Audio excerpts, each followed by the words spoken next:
पीलीभीत के अमरिया पहुंचे भारतीय किसान मोर्चा के राष्ट्रीय प्रवक्ता राकेश टिकैत ने अमरिया के गुरुद्वारा नानकसर बड़ापुरा में पहुंचकर दर्शन किए।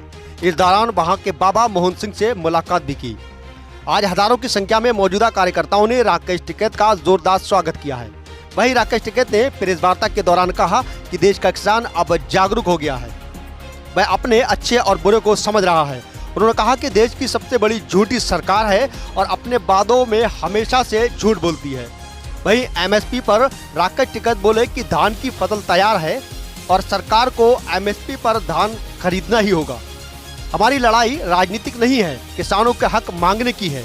वहीं 2022 के विधानसभा चुनाव को लेकर उन्होंने ओवैसी पर तंज कसते हुए कहा कि उनका भाईजान यूपी में आ गया है, जो कि बी टीम का काम कर रहा है। वहीं उन्होंने कहा कि सरकार बड़े व्यापारियों का भला कर रही है और सरकार की संपत्तियों को बेच रही है। वहीं मंडियों को भी लगातार सरकार बेच रही है। उन्होंने कहा कि लगातार सरकार सरकारी संपत्ति को बेच रही है, जिसको अब सहा नहीं जाएगा। वहीं राकेश टिकैत ने कहा कि सरकार धान गेहूं के रेट बढ़ाने की बात कर रही है और उसके झूठे वादे कर रही है, जबकि किसान के पास उसी पुराने दामों का पैसा आया है। सरकार ने झूठ में गोल्ड मेडल जीत लिया है। 2022 के चुनाव को लेकर टिकैत बोले कि सरकार जिनकी है, अधिकारी भी उन्हीं के हैं। डीएम एसपी ही जिता देंगे, जैसे कि जिला पंचायत चुनाव में बेईमानी से जिताया है। वही विधानसभा में भी यही अधिकारी काम जानना चाहते हैं कि किसान आंदोलन के लगभग 10 महीने हो गए हैं, सरकार से लगातार आपकी बात भी चल रही है, अभी तक किसी बात पर सहमति नहीं हुई है, क्या मामला है? मामला भाई, सरकार व्यापारियों को फायदा देना चाहती है, जो बड़ी कंपनियां हैं, इसलिए सहमति नहीं बनती। वे चाहते हैं कि किसान की फसल आधे रेट में लूटे, बड़े व्यापारियों को फायदा हो, किसान को अपना भाव भी ना मिल पाए। एमएसपी भारत सरकार ने डिक्लेयर करा। हमने ये कहा कि आप उस पर गारंटी दे दो कि उसके कम पे खरीद नहीं होगी। किसी व्यापारी को खरीद करनी है तो जो भारत सरकार के नॉर्म से उससे कम पे खरीद ना करे। उसको धान में नुकसान है तो कपड़े का व्यापार कर ले। सरकार खरीदते या बाजार खरीदते, जो भारत सरकार ने तय किए हुए एमएसपी उसके कम पे खरीद नहीं होगी।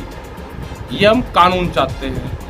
3 कानून उनको वापसी सरकार ले, क्योंकि उनसे किसानों को नुकसान है, जो कंज्यूमर है आम आदमी उसको नुकसान उससे होगा। भंडारण से महंगाई बढ़ेगी, बेरोजगारी बढ़ेगी। ये पूरे बाजार पे कब्जा करना चाहते हैं। पूरे संस्थाएं देश के बेचने लग रहे हैं। ऑर्डिनेंस फैक्ट्री जैसे पूरे संस्थाएं प्राइवेट करने जा रहे हैं। उनकी कंपनियां बना दी।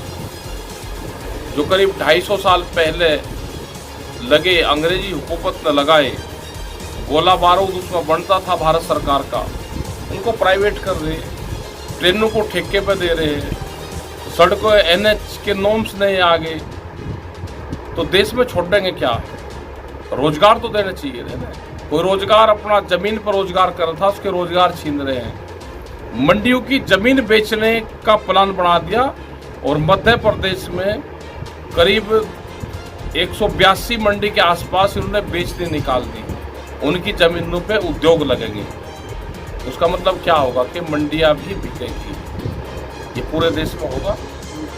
और एमएसपी पे किसान का तो खरीद नहीं होती, लेकिन व्यापारी सस्ते में खरीद के कहाँ बेचता है उसकी एक बार जरा जांच हो जाए। अकेले रामपुर डिस्ट्रिक्ट में 11,000 फर्जी किसान बनाए गए, उनके नाम से वहाँ पे धान और गेहूँ बिकता है। अच्छा टिकैत जी, जो गन्ने का जो किसानों का बकाया उसके बारे में आप क्या कहना चाहते हैं? भाई, हम तो पिछले कई साल से कह रहे हैं कि उसका भुगतान हो जाए। आज भी जो बजाज शुगर फैक्ट्रियां हैं, इसने 1 महीने का, किसी ने 25 दिन का, किसी ने 30 दिन का भुगतान दिया है। और हालात ये है कि कहते हैं ना डीसीओ सुनने को तैयार है ना जिलाधिकारी। सरकार कहती है कागजों में, जब बयान देती है कि हमने भुगतान कर दिया, सबसे ज्यादा भुगतान कर दिया, रेट 1 रुपया नहीं बढ़ा और भुगतान सबसे ज्यादा कर दिया। मतलब झूठ बोलने में गोल्ड मेडल सरकार जीत चुकी है। पीलीभीत सांसद वरुण गांधी द्वारा लगातार किसानों के हक में बात की, जिसको लेकर मुख्यमंत्री को कई बार उन्होंने प्रार्थना पत्र दिया है और किसानों की बात भी रखी है। इसके बारे में क्या कहना चाहते हैं? एक आध दिन भाई आंदोलन जरूर कर ले, यहाँ आकर बैठ जाए पीलीभीत में और ये कहते हैं कि मैं अगर यहाँ का सांसद हूँ तो एक भी दाना मैं एमएसपी से कम पे यहाँ से नहीं खरीद करने दूंगा। आने का धरने में बैठ जाए, क्या पार्लियामेंट चल रहा है, यहीं बैठ जाए पीलीभीत में। लेकिन साहब 4.5 वर्ष भाजपा सरकार के पूरे हो रहे हैं, तमाम उपलब्धियां गिनाई। योगी जी ने 7 वर्ष तक किसानों के लिए तमाम उन्होंने काम किए। अरे 700 उपलब्धियां गिना रहे भाई, वे तो उपलब्धियां गिनाने में ही तो हमने कहा कि गोल्ड मेडल मिला उनको। और गोल्ड मेडल भाई वैसे तो खेल के मैदान रहे नहीं, स्टेडियम सब प्राइवेट कर रहे, तो झूठ बोलने में ही गोल्ड मेडल सही। लेकिन साहब पिछले लगातार तकरीबन 10 महीनों से आप आंदोलन कर रही है, लगातार आंदोलन चल रहा है, सरकार आपका दबाव नहीं मान रही है। अच्छा। चुनाव आने वाला है तो क्या करेंगे आप? क्या एक आधा हुनर अच्छा सारे हम ही बताओगे कि एक आधा हुनर आप भी बता दो, कैसे दबाव मान देंगे भाई? एक आधी बात आप भी तो बता दो। आगे की भूमिका क्या रहेगी? भूमिका ये रहेगी हमारा आंदोलन चलता रहेगा ऐसे ही शांतिपूर्ण तरीके से। अगर सरकार ये 10 साल में भी बंद नहीं, हम क्या कहीं जा रहे हैं? देश की आजादी का आंदोलन 90 वर्ष चला। भाजपा के ये लोग कह रहे हैं कि उनकी सरकार दोबारा बनने वाली है। हाँ तो वे तो बिल्कुल ठीक कह रहे, वे झूठ कहाँ बोल रहे।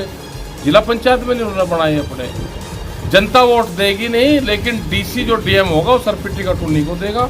जो विधायक चुनाव लड़ेगा उसके पर्चे कैंसिल होंगे, चुनाव की जरूरत ही नहीं रहने की, वो वैसे ही जीत जाएगा। जब किले का पर्चा रहेगा तो अपने आप ही जीत जाएगा।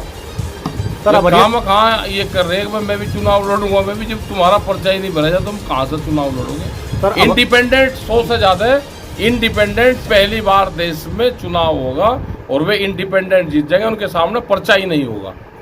सर अमरिया तहसील में कुछ भरा पचपेड़ा क्षेत्र में कुछ किसानों की जमीनों पर हटाया जा रहा है, जबकि 40 साल से वो लोग वहाँ बाशिंदा थे। ऐसे में क्या करना चाहेंगे?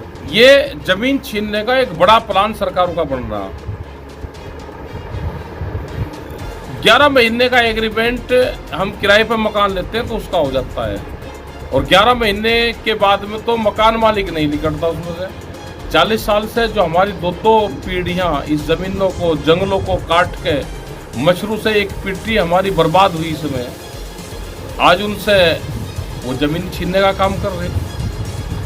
भाई जो 40 साल से खेती कर रहा हो जमीन तो उसी की है, उसको अलाट कर दो उस जमीन को। लेकिन ये बहुत जमीन उत्तराखंड और उत्तर प्रदेश में इस तरह की जमीनें हैं कि जो सरकार पहले तो जंगलों और कीचड़ और वहाँ पे गड्ढे वे थे, अनाज उपजाऊ करने के लिए, उत्पादन बढ़ाने के लिए वो ज़मीनें दी गई। जब ज़मीन इकसार हो गया, उस ज़मीन को सरकार की नज़रें हैं उन ज़मीनों को छीनना चाहती है। 2022 के विधानसभा चुनाव में क्या भूमिका रहेगी? अरे क्या पता भाई किसान की क्या भूमिका रहेगी? भाई नाराज होगा, दूसरे को वोट दे देगा, इनसे खुश हो जाएगा तो इनको दे देगा। वोट कोई किसी के कहने से दे रहा।